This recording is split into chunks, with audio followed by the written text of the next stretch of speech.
Apothéose des activités culturelles et sportives des écoles primaires de l'inspection de l'enseignement préscolaire et primaire de Boniredougou, secteur Niméné, département de Dabakala. Lancées depuis le début de l'année scolaire, ces compétitions ont permis aux meilleurs écoliers et écoles de se hisser en finale. Théâtre, génie en herbe, cross, lecture et ballet, des disciplines imposées aux tout-petits. Des activités culturelles et sportives pour inculquer aux apprenants l'esprit d'équipe et de créativité, le don de soi et surtout déceler des talents. Au niveau du système éducatif, nous devons accorder du prix à ces activités-là. Parce que ces activités permettent aux enfants de s'exprimer, de dire au fond d'eux ce qu'ils sentent. Une seule personne ne peut pas posséder le ballon depuis son camp jusqu'à aller scorer. Il faut forcément qu'il joue en équipe. En jouant en équipe, donc, l'enfant acquiert ces valeurs-là. Ces finales ont mobilisé la famille éducative, les responsables en charge du sport du département de Dabakala. Le parrain salue cette initiative qui permet aux enfants de s'épanouir à travers la culture et le sport. Les activités socio-culturelles ou de la vie scolaire sont très importantes parce que ça permet de développer la confiance en soi, ça permet de développer les capacités psychomotrices des enfants, ça leur permet de se frotter à d'autres jeunes du même âge et de se faire de nombreux amis. Les meilleurs écoliers et écoles sont répartis avec des trophées, des enveloppes, des diplômes de participation et des kits scolaires. Cette première édition des activités culturelles et sportives a réuni une dizaine d'écoles et 300 participants.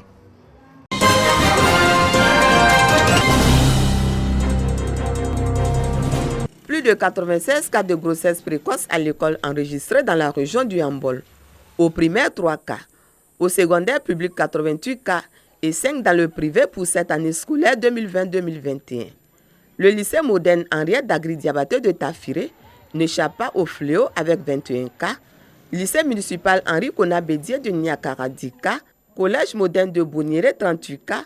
Et le mal prend de l'ampleur dans les établissements scolaires de Dabakala et Katiola. Je prends les cours normalement. Je dis à mes camarades de ne pas faire comme moi. Ce n'est pas ce que je voulais. Je voulais finir d'étudier avant de faire un enfant. Nous les parents, nous avons démissionné quelque part. Lorsque l'enfant déroute, on n'est pas capable de lui donner des conseils et de le mettre sur le droit chemin. La situation interpelle les autorités de la région, d'où une tournée de sensibilisation et d'information à lutter contre les grossesses précoces en milieu scolaire. Une initiative du Conseil régional du Hambol, représentée par ses vice-présidentes. Il s'agit d'une riposte afin de renforcer la lutte contre le phénomène.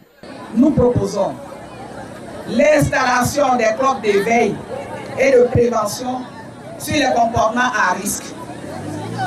Ces clubs permettront de sensibiliser à la fois les élèves, les enseignants, les parents et les auteurs des grossesses qui ne sont pas toujours liés à l'école.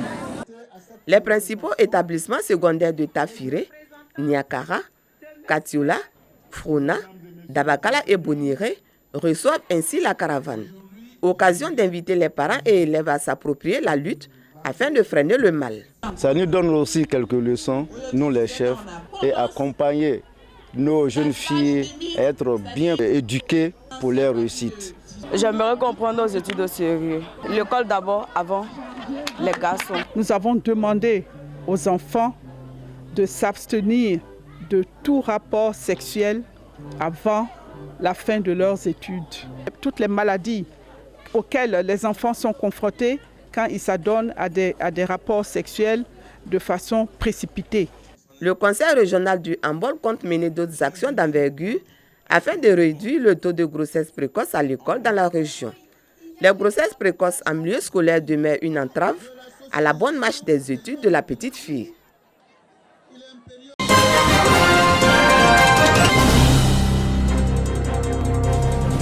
Ce sont les futurs visages des mathématiques en Côte d'Ivoire et dans le monde. Pour la première édition du concours de détection et de sélection des élites mathématiques baptisé Mini-Miss et Mini-Bagnon Mathématiques, 300 enfants dont 150 filles des écoles de la région de la May sont concernés.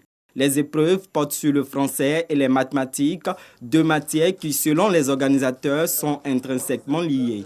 Les copies que nous corrigeons, les messages et les emails et posts qui défilent sur les écrans de nos portables sont truffés de fautes d'orthographe, souvent horribles.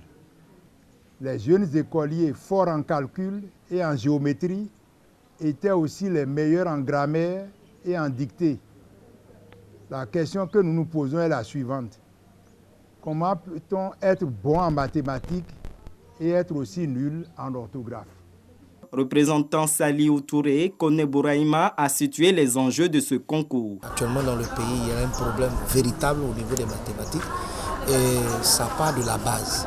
Et comme on veut résoudre les problèmes sérieusement, on est obligé de venir à la base et aujourd'hui on est venu pour le concours mini Miss Mathématiques, mini Bayon Mathématiques pour permettre à la Côte d'Ivoire d'avoir cette essence-là que le président Houphouët en son temps avait lancé pour qu'il y ait des générations qui aillent étudier pour ramener les connaissances technologiques.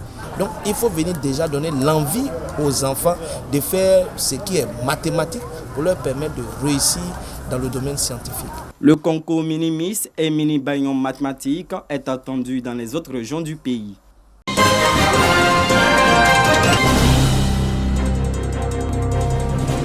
Des chefs de village et propriétaires terriens du département de Bouaké à l'école.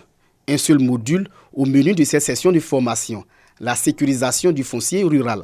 Cette formation intervient dans le cadre du projet Appui au renforcement des capacités opérationnelles des organisations de la société civile ivoirienne pour le suivi citoyen de l'accord de partenariat économique intérimaire en Côte d'Ivoire.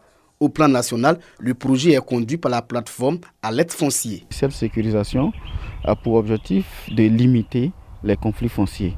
Et c'est pour créer un climat de cohésion sociale que nous autres, organisations de la société civile, à l'aide foncière, nous prenons part à cette sécurisation en faisant le plaidoyer auprès de l'État. Plaider auprès du gouvernement pour une prolongation du délai de la loi de sécurisation du foncier rural. Accompagner financièrement les chefs des villages et propriétaires terriens pour l'obtention des titres fonciers. Des recommandations des ONG partenaires. On dit à l'an 2023, c'est fini, ça appartient à l'État.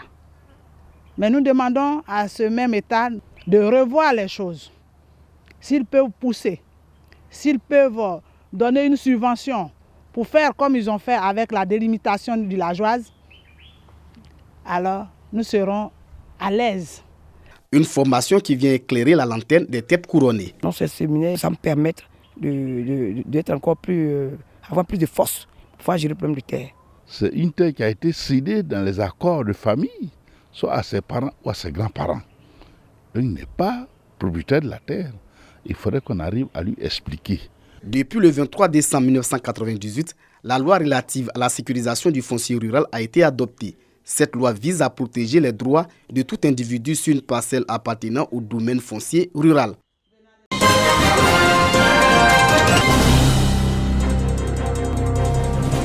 Pêcheurs artisanaux, marailleurs et commerçants de poissons frais au port de pêche de San Pedro, regroupés en sociétés coopératives.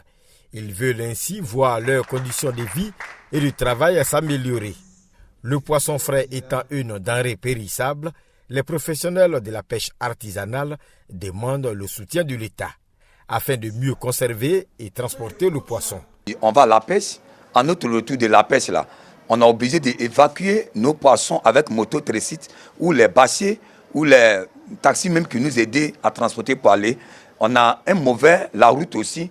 Vraiment, on a besoin d'une voiture où il y a frigo dedans qui peut nous aider à transporter notre poisson, aller au four ou au marché ou à Abidjan même, pour que le poisson ne soit pas gâté, pour que la population de la Côte d'Ivoire, ils vont bien consommer le poisson. La Covid-19 a beaucoup impacté les activités de la pêche artisanale au port de pêche de San Pedro. Le nouveau président élu lors de cette assemblée générale espère que les activités vont reprendre progressivement. Compte tenu de la maladie de Covid-19, fait qu'il y a eu un rendement qui a diminué. Les pêcheurs ne vont pas comme ils se devaient et le nombre de pêcheurs qu'il faut est réduit. Or, la pêche est due aussi à la force. Et quand les pêcheurs sont réduits, vous voyez qu'on a repris à faire la pêche comme il se doit. Et c'est ce qui fait qu'aujourd'hui, les choses ont un peu diminué. Je m'engage vraiment à faire un effort afin que cette année, la coopérative puisse fonctionner comme il se doit afin que tout ce que nous allons entreprendre puisse avancer. En 2020, 1300 tonnes de produits frais ont été pêchés et commercialisés au port de pêche artisanal de San Pedro, malgré cette pandémie de la maladie à coronavirus.